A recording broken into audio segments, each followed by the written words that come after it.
Now we will try to describe mistakes that can make a security policy ineffective.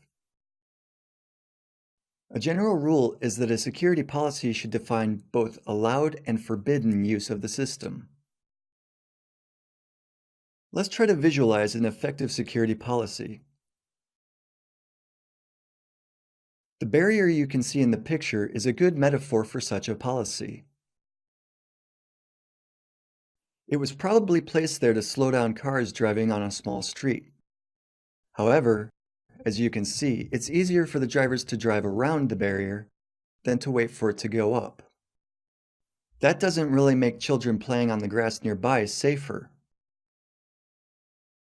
A poorly thought out security policy gives similar results. The bottom line is that you mustn't create a security policy that would make users look for ways to bypass it.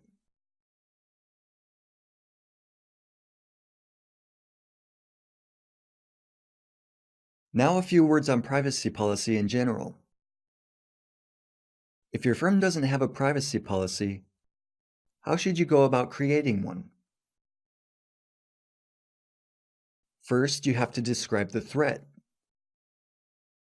Next, you should define the scope of responsibility.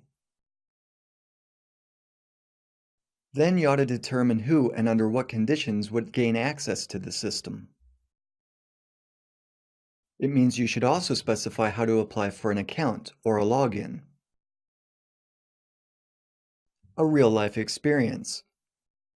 In order to get a login to the IT system in a certain company, a new employee had to go through a very complicated procedure. They had to fill in a form, then get the signatures of their immediate superior, the IT department manager, and the branch manager. The application would then go to the IT department and they would create an account. The procedure seems well thought through. It certainly prevents unauthorized people from getting an account.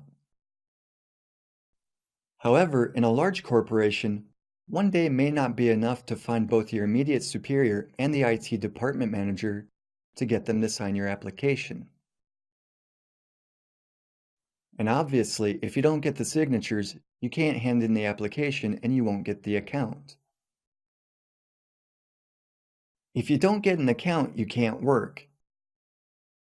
It may not help you make a good impression in a new job if you wait 3 days to start working because you don't have access to the IT system. Nobody would like to be in such an awkward situation. So in order to make it all happen faster, you would probably call the IT department asking when you can get the account. And people in the IT department don't like such phone calls. Well, some may think that preparing a number of blank applications signed beforehand would be a good idea. That's what they did in the company I mentioned. After some time, they discovered increased traffic on their www server. It turned out that somebody had been using it to store and share films. Every film was put there by a user by the name of John Doe. Obviously, there had never been a John Doe working in that company. Sometimes a user account must be deleted.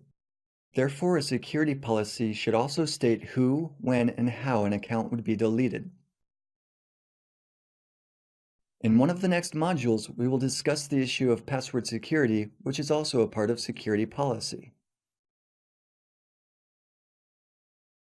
Security policy also includes the issues of using network resources, local and remote access, and data security. Users must know how to categorize data by public, private, confidential, and sensitive. Otherwise, you won't be able to get the users to comply with a security policy. The rules of a security policy should also include Internet identity authentication principles.